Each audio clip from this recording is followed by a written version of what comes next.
What's up, everybody? Still getting a little set up, transitioning from some meetings to be here with you at YouTube. Here's the thing that I think for me is the place I want to start today.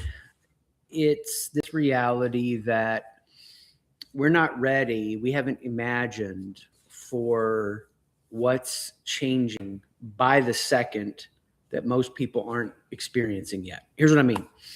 When you think about like the big shifts that happened in work, when we went from farming, agricultural life to industrial life to office work, what follows that?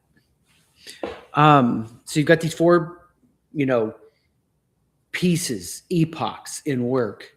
Three of them are defined. We know what farming and agriculture is like.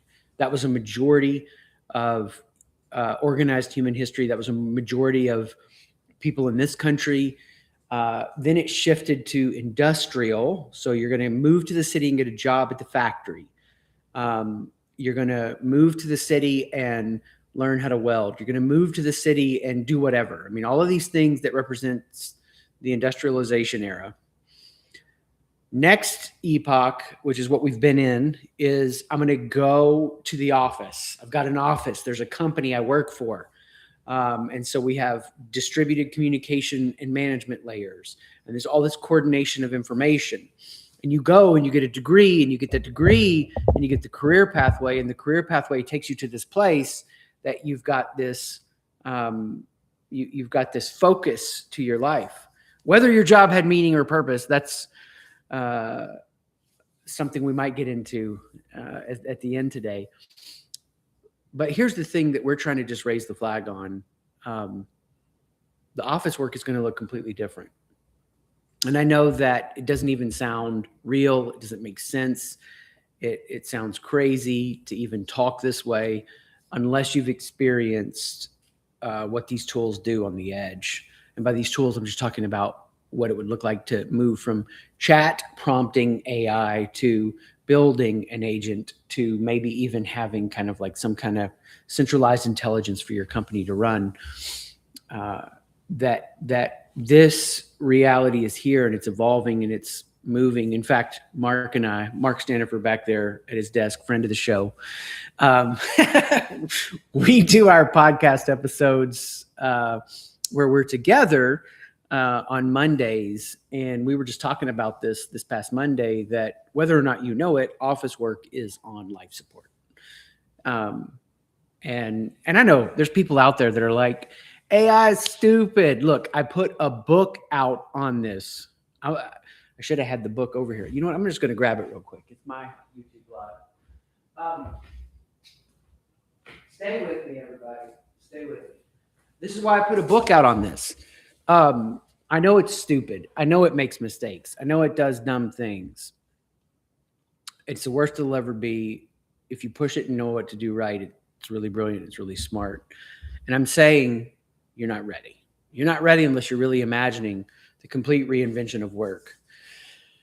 If you had a business that shoed horses when the car came out, you're like, well, it's going to be okay because only Bill Johnson, who has the factory, has the money to get a car. And no one else has a car. Everyone else has horses. And pretty fast, you see this change. I don't know what the change is going to be like, but I know this. It is going to show you what you're for. Because if you've built your identity around what I think of now as just performative dumb theater, so many of the boxes we check in modern work, if that's what your identity is built around, then what happens next? Like if you get a sense of self from having to perform certain functions that the AI already can probably do better, but tomorrow will do amazingly better, where's that leave you? Now, here's a few things happening in case you want to know. And I will pause and tell you what we're doing because I forgot to do that. Welcome to Lunch with Chris, YouTube Live on Wednesdays at noon Eastern Time. It's what I do.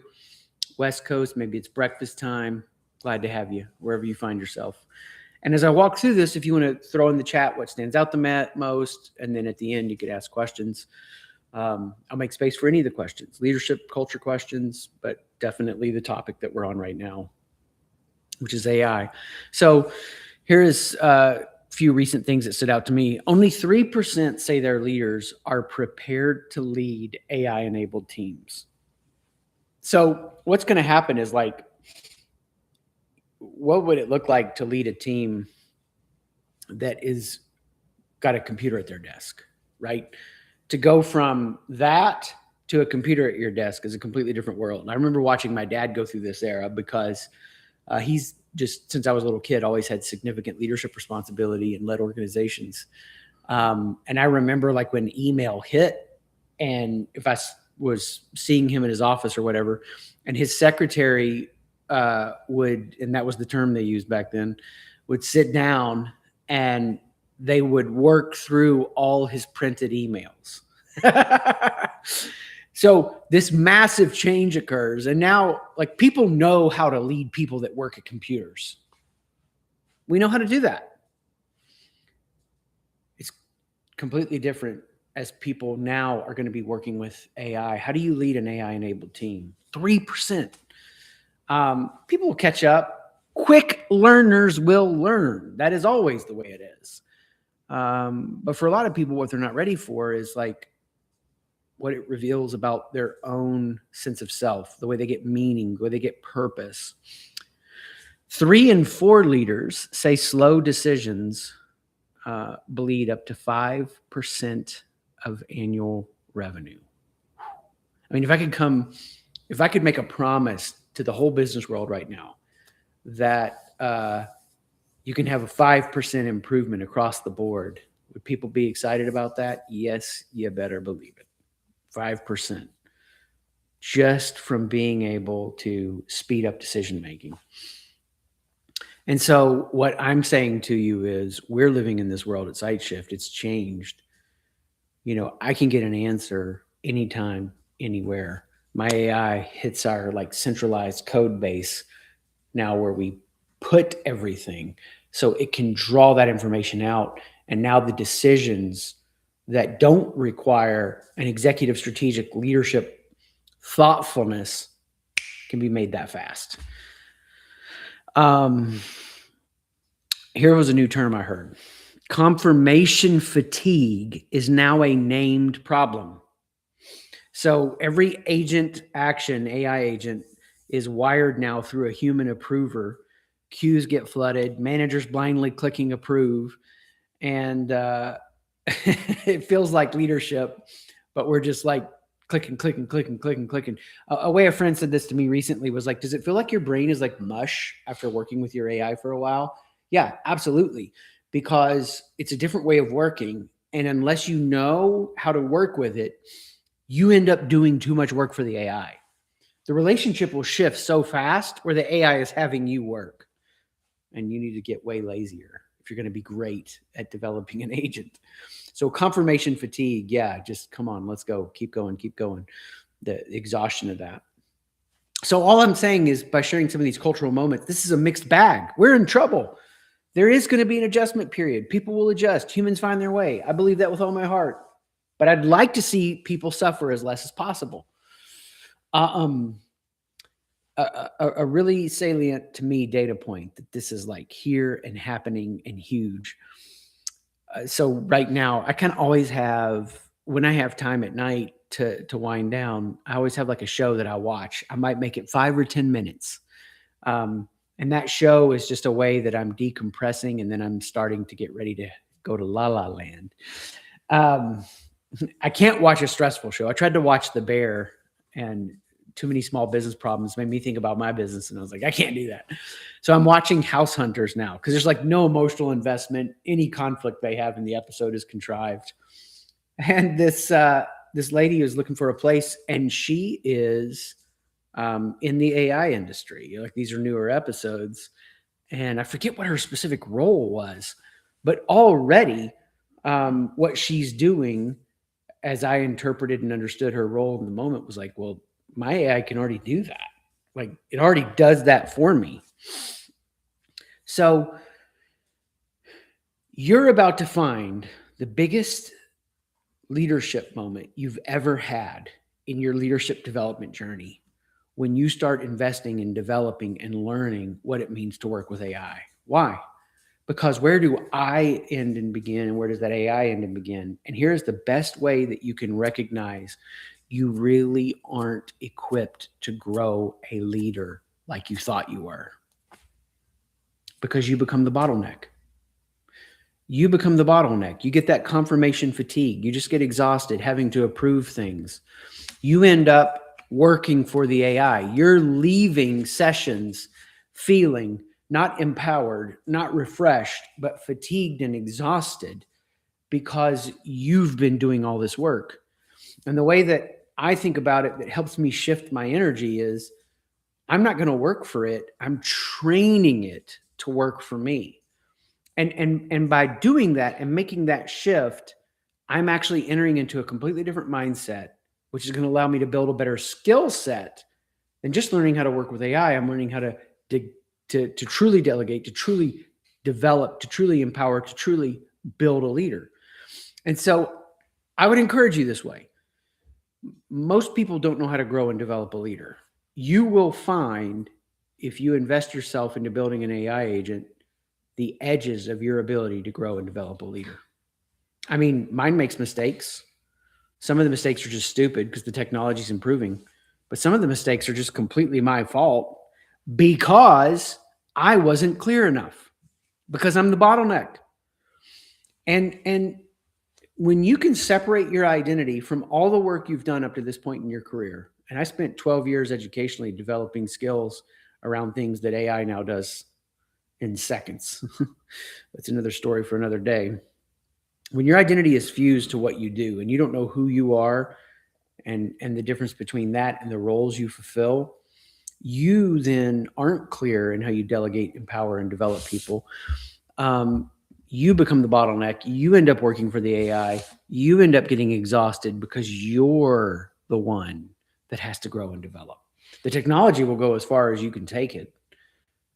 The limitations show up when you're that bottleneck. So what does it look like to really think through the shift in the clearest way possible? If you would anchor it around a truth statement, it would just be this. This is how I would think about it in terms of what we're talking about today. The frustration I feel developing an AI agent is the same frustration I would feel developing a leader. Like, that's the whole game. It's your job to develop leaders. It's your job to develop people, and growing an AI agent, developing an AI agent will show you where you can get better, where you can be more clear, where you move too slow, where you move too fast. Most leaders move too fast. Most leaders move too slow. There's some extreme on that end. And this is going to show you about your pacing. And if I gave you a way just to apply this, to walk away with something today that can be really helpful to you, is I would interact with it this way. Let's keep a mistake log, and let's start capturing mistakes. Just delegate this to your AI. I have some nomenclature I use that's really helpful. I've defined for my AI, here's car wrecks, things I never want to have happen. And there's 3 of those. And those 3 are based on the book that I wrote, Make Culture Your Edge. And then everything else is a bike wreck. I don't want you to repeat it. I want you to learn from it. So let's label it a bike wreck. Let's call it a bike wreck. Let's categorize it as a bike wreck so that you can get better and you can improve. And that would be my big takeaway. Because if you can do that, you're going to advance farther than you thought possible. And it'll make you better with humans. How about that? It'll make you better with your kids. It'll make you better in all situations because you'll learn. I don't have to build people in my image. I develop and grow them into who they can become. May we be the kind of leaders who learn to build leaders, not from what we want mirrored to match our personality, but into helping them become the best they can become. If you want more on how to do that, and you want more on where you can be brilliant at that and where you'll trip over yourself, we have a measurement tool that will show you. where you're brilliant at building leaders and where you'll get in your own way. It's at taketheifq.com. Taketheifq.com. Go take the IFQ. You can go to SightShift, SIGHT shift.com, and find it also. And you'll get a report. It'll show you. It'll be a mirror, and it'll help you know how you work best and worst with people and AI agents. Thanks for being here at lunch with Chris today. Glad you were, and I hope you have a great Wednesday. Peace out, everybody.